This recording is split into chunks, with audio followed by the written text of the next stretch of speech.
For the last few days, I've been making a specific kind of video. I told you guys that it would be necessary to 12 videos this particular topic. And when I say 12 videos, it just is something that I say where I choose to make a number of videos on the issue. You also know that PlayStation, fans and Xbox fans will bicker back and forth. In fact, we have in the community someone who considers himself more of a PlayStation fan that is now a PC gamer that will bicker back and forth with himself or his buddy, Tony the Pony, his favorite homie. This is something that you see. There are parodies everywhere. However, I saw this particular tweet. It was very interesting. Nib95 said the PS5 will have more console exclusives this year than Xbox. I was kind of curious, and I was like, that's interesting because, yes, Xbox has put and launched its own games on PlayStation, not worrying about that. PlayStation is just basically being slow to the punch. But apparently, when I scrolled down, I realized that this is actually a quote reply to a post from Kid Smooth. Kid Smooth is saying that celebrate, PlayStation profits in a year that they gave you no games to play is foolish. Now, that's his opinion. I would say that it's actually quite strange, though, that the PlayStation fanboys were always talking about PlayStation's games.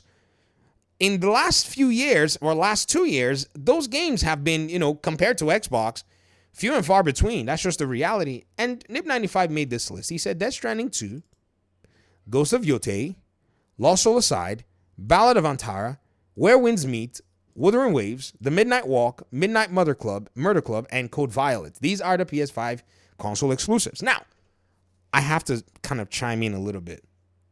The console exclusive paradigm, and I'm going to go ahead and say it, is dead. I've been saying this and making videos about this for a good amount of time because Xbox is about to subvert it simply by launching a console that captures these games on Steam, which is on Microsoft's Windows platform. Hence, this particular list of games, after walking through Steam and looking for each and every single one of them, I realized that number dwindles down when you say maybe something like Wua, Wuthering Waves, right? And you put it in a search bar on Steam and you search for it, you're going to see it there, which means by proxy, it's going to be on Xbox because the Xbox Ally X is coming to you pretty soon. Hence, an Xbox will be able to play games like these. In fact, what's crazy is from a technical perspective, because, the conversation about quality and all this, even shows that the requirements to play games like these are actually very mild and quite respectable in terms of the performance that's needed. Something that, if put on the Xbox Ally, or if run on the Xbox Ally, would seemingly, based on the numbers we're seeing, we don't know what that's going to look like, but we'll see, seemingly will do a good job in terms of being able to run it. So Wuthering Waves will be on Xbox Ally. Right? It's going to be there. You'll be able to turn on your Xbox Ally, which is an Xbox console, a console handheld PC, and you'll be able to play it. So what is this so-called console exclusive that is actually being mentioned here? And before you jump and start saying, but it's a whole different proposition, but it's a PC, but it's a this. And it is a console PC. It is taking the functionality and taking on a dual purpose on a specific form, being the handheld. I go back to the list and I look at Lost Soul Aside. Ladies and gentlemen, if you are on Xbox and you want to play Lost Soul Aside, should you go spend your money on buying a PlayStation, or should you buy yourself another Xbox that actually has access to Lost Soul Aside? For the Xbox gamer that has been on Xbox for a significant amount of time and build their library on Xbox, the answer is a clear-cut buy an Xbox. As even myself, as a PC user, if I didn't have a PlayStation 5 or an Xbox Series X, because I do have them, and I saw that there was a game on a different platform that probably, I would want to give a chance for a few dollars, I would not necessarily be inclined, after the performance of the consoles this particular, season, in terms of the value proposition, and that's my own big deal, I won't be inclined to go buy me a console to play those games. I'd rather just play them on my own device that is affiliated with a library that I've used for a very long time. As we also go through Lost Soul Aside and look at its own requirements, requiring a GTX 1060 for minimum rec, and requiring even an AMD RX 5500 XT, or even an RTX 2060, I already suspect that we'll probably be able to play this game on the Xbox Ally. I go back on the list and I look at Ghost Stranding and Ghost of Yotei, and I see a mixture because from what I was told, Death Stranding is a Kojima game. Sure, it is a timed exclusive at this moment in time, but we know eventually, because PlayStation values money and wants to make money, it's not going to leave this particular game in the hands of just the PlayStation users for very long. Perhaps a year, perhaps 2, who knows? It's going to go on Xbox Ally. And the longer it stays, in fact, the longer it takes its chance at trying to be competitive, seeing as the third-party games that even fill this list, including Code Violet, which is very interesting that he cited Code Violet, which came from a very controversial developer, the ones who made Quantum Error. Whole different conversation anyways. I'm not really interested in all of that, but I'm looking at the whole logistics, and I'm saying to myself, I just don't see this argument being one that is valid anymore. As much as they may want to talk smack about the Asus Ally X and the Asus ROG Ally and all of the above, it doesn't change exactly what it is. It is an Xbox. Because even the next Xbox consoles are supposedly going to go ahead and follow a very similar pattern. So the whole console exclusivity, third-party exclusive, marriage that's been going on in terms of PlayStation and a lot of these third-party developers is about to be a thing of the past come this holiday. And the news is already going out that around October 16th, you're going to pretty much see this device make its way into the ether for pre-orders. Now, that's a very interesting dateline. I'm not saying that this is going to be the case.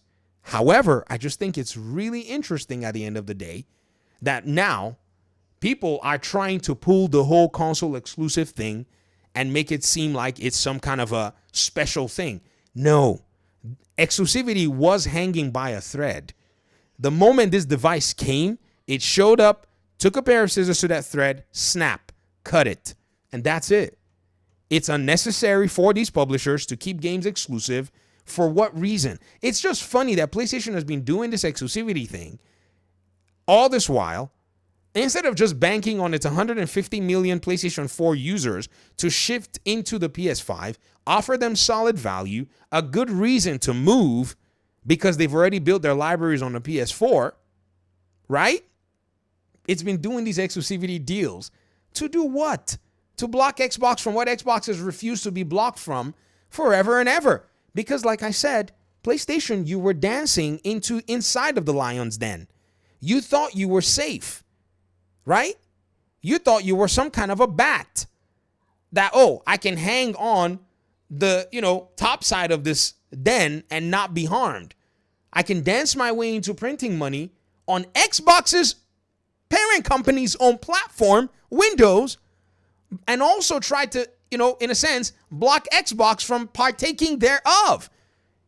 I think you probably created a monster that now you cannot put this freaking genie back in the bottle. First, you try to money hat Starfield, according to the FTC trials.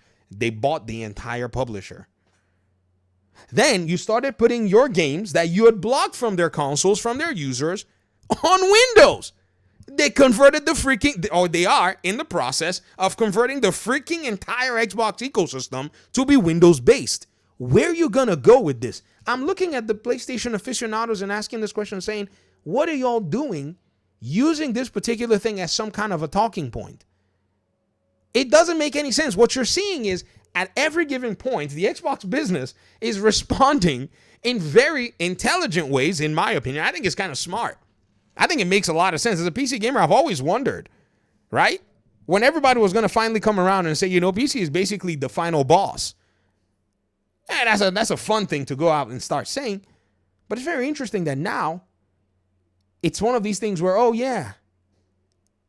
this while these games have basically been sitting in Xbox's front door, and Xbox being very quiet about it made a lot of people very loud and obnoxious about something that they did not see as a danger. It was a danger. The moment they launched their games on PC, you should have been calculating all possible downsides to exclusivity. If you were calculating it, you would have probably been, or at least come to a possible or plausible conclusion of some kind. I was thinking they'd put the games, on PC day and date. I wasn't even sure that they were going to put the games on Xbox. And I would probably be right in that sense. And many PlayStation gamers, you hedged your bets on that.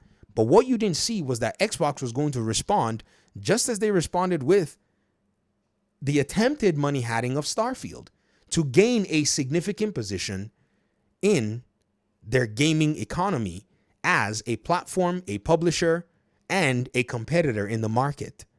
So what's going to happen is Xbox is literally going to take control via Steam, via Windows, of an entire PlayStation game library. Just by hopping on a train that was already moving with Asus.